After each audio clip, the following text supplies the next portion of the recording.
Superman was never canonically Jewish. There are no synagogues on Krypton. But I would argue, as many have, that he has always been implicitly Jewish. Superman was created in the late 1930s by two Jewish teenagers in Cleveland, Ohio, Jerome Siegel and Joseph Schuster. And from early on, he was, let's say, Jewish-coded.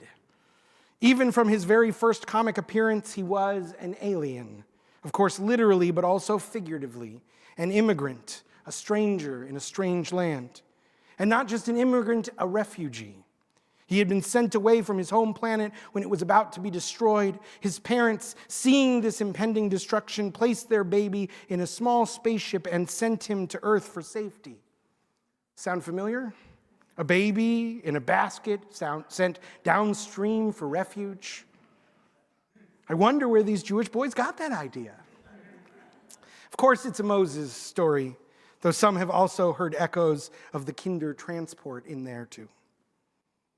And the name his parents gave him, Kal-El. El is the suffix you give a name if you want it to sound Jewish.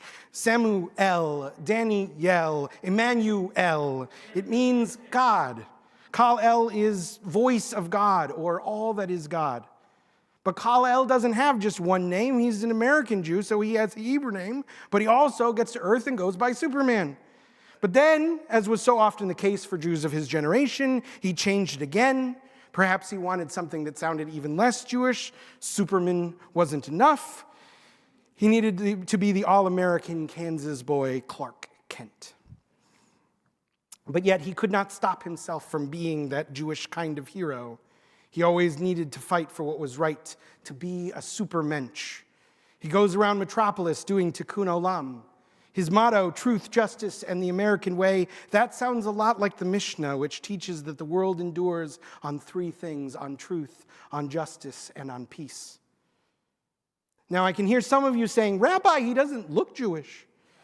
And though I think it's debatable whether there's any such thing as looking Jewish, it is true that Siegel and Schuster went out of their way to make a broad-shouldered, blue-eyed, all-American ideal that was pretty far from the look of those two nebbishy writers drawing fantastical stories in their bedroom. This was the fantasy, to be so fully assimilated, Americanized, that all of the vestiges of your immigrant background, your accent, your demeanor, would be hidden to everyone except to those who knew you best.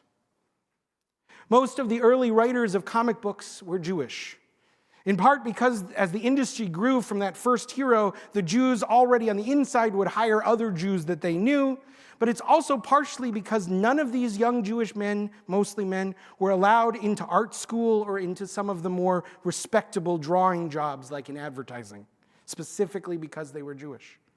So here were these Jewish boys imagining these American heroes who lived by Jewish values and faced no discrimination.